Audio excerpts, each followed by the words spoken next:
apologies. I now officially hate USB-C. Recently they changed my Mac, and every accessory that I had on my desk does not work. And now including the monitor does not work. So I apologize for Kevin for making him stop checking his email and to take over for me instead. So apologies. My name is Richie Jones. I am a technical product director with Dun & Bradstreet. You probably never have heard of us, but we'll talk a little bit about what we do and why APIs are very important to us. I look after our API platform, which is at the core of what we do as our business model. Our CEO speaks a huge amount about our as a service business model, and it's my team that actually run and make sure that operates. So, a little bit about us. We're actually 176 years of age of a company. It's kind of odd to be at tech conferences to be talking with startups that are probably less than a year old, 2 years old, and then we arrive and we're 176 years of age. We've had 4 US presidents actually work for us over different times. Please do not ask me in one of the questions what it is. I will fail miserably. But we maintain the world's largest global database of information. We have information on about 280 million companies from about 220 different markets.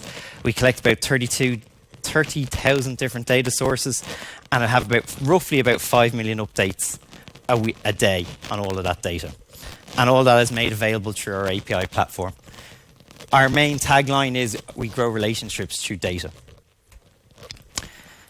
So, what do? I am a technical product director, which sounds very fancy, but basically that means I lead a team of project managers. So my product managers work with development teams that are based around the world to bring our services and capabilities to market and also make sure that they stay working. I look after the platform. It's about 20% directly of our business model, so we're a $1.7 billion company, so it's quite a lot of revenue actually is put through our APIs and through our as a service model. And basically, I've robbed this line. It's not that I didn't copy and paste it right. My job is to grow our business through data. That is what my job is to do. That is what I do every single day. I connect people to our content via our APIs and through our API platform. We speak a huge amount, and there's probably people in other rooms who are going to tell you what a platform actually does and what it actually means to people. This is the definition I like. It sort of sums up what we do. It's a business model that allows multiple sides to interact with each other, to build and exchange value, determining which interactions are desirable and which ones are undesirable. And the desirable and undesirable one plays a huge factor in how we actually work as a company and how we actually work day to day. Our API platform. I struggle to find diagrams or icons about what our APIs actually look like. This is about the best one I can use to describe. I think it's Rob from one of Microsoft, but this is about the best I can use to describe our API platform.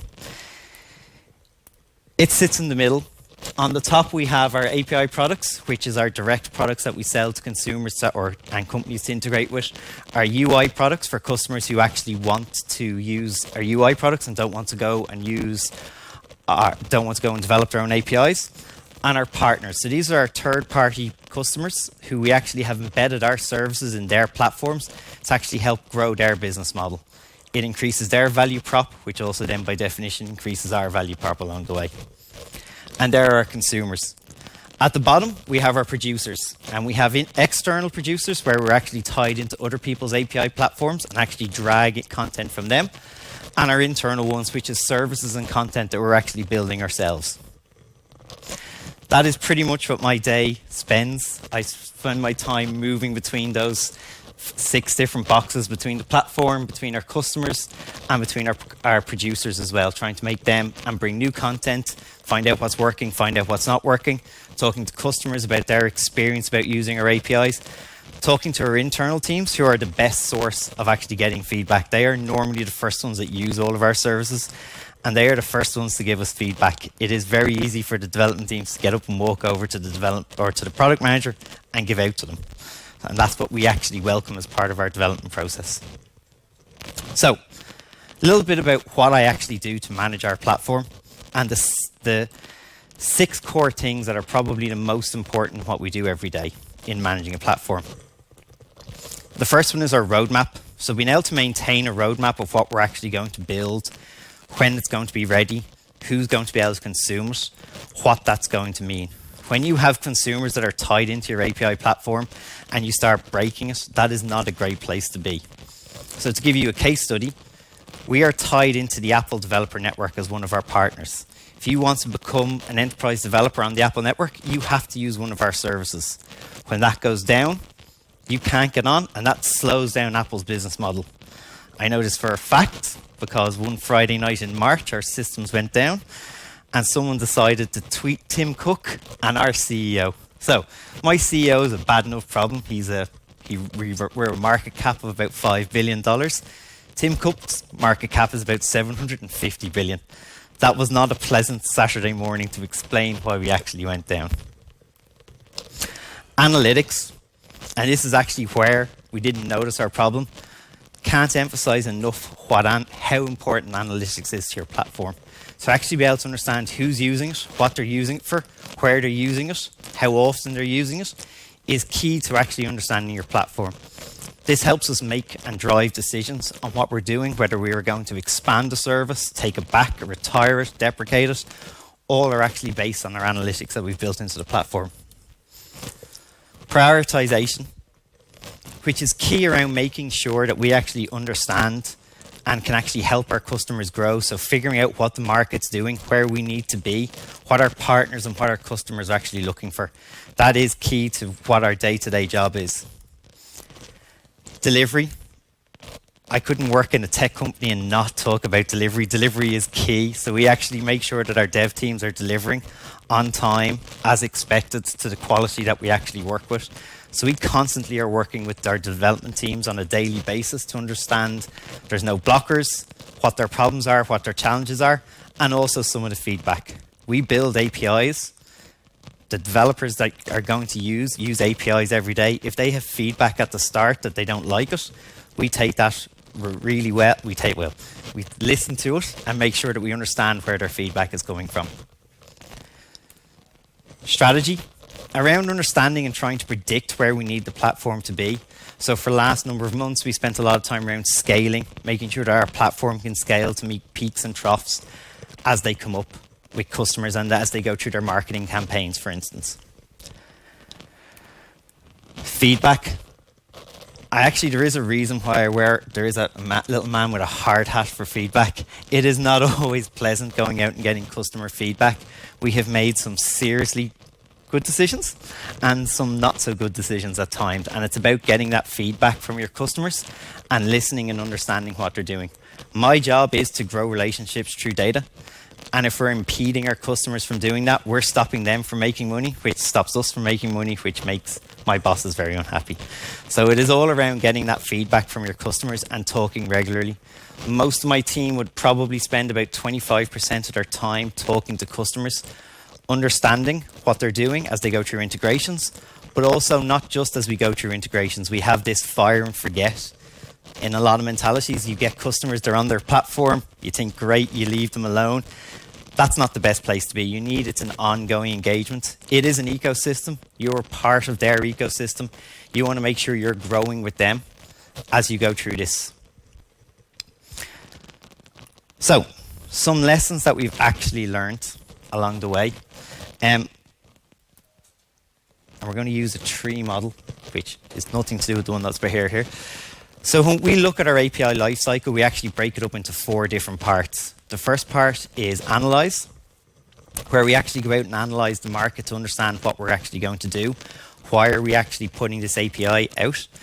There's a quote that I like to use with our product teams and our marketing teams, that an API without a strategy is fated for irrelevance. So if you put it out there, the worst thing you can actually do is get one customer on your API. That is probably the worst thing you can actually do. One customer, it's really hard to take an API back or change an API with one customer. Multiple customers, you have a community base and you can actually talk to them about changes and the benefits they're going to get. One person, it's extremely difficult to deal with that one customer. Obviously, 0 customers is not where you want to be. So understanding in the analyze phase and the development phase, then as part of that plant phase, grow, where you actually start building it and look at how it's operationalizing and how it's actually working. Is it doing what you expected? Are people using it as you think they are? Every week, I now get questions from our sales teams. Could a customer do this with our API? There's normally a scratching of the heads going, well, we hadn't actually thought about that, but yes, the content can be used for that. And yes, we think the API will perform and fit into the customer market like that. That's a really good thing, but it does force you to actually look and analyze how your API can actually be used. And then mature. And this is the phase where we actually look at how the API is actually developing. We use the analyze phase again. It'll either go back into development for more work, more rework, new features, new functionality, new content put into it, or we put it into the retire phase. So we tell our customers that it's come to the end of its life and we're going to start withdrawing it from the market over time. That, I wish, was a really quick process to actually tell a customer we're turning off an API.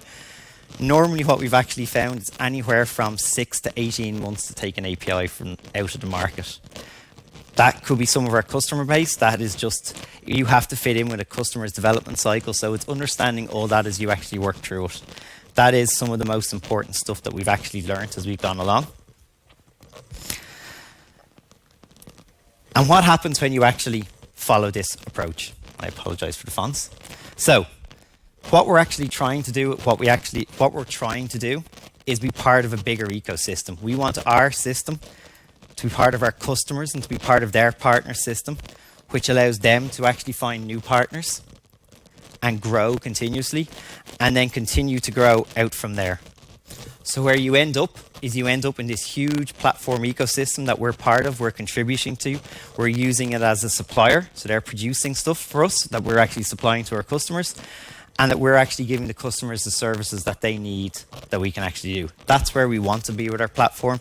That is what my job is day to day, is actually figuring out where we fit into that ecosystem and making sure that our platform is moving in the right direction to actually get to that. That is pretty much from me. Done trading us back on time since we were a little delayed with the laptop, but thank you.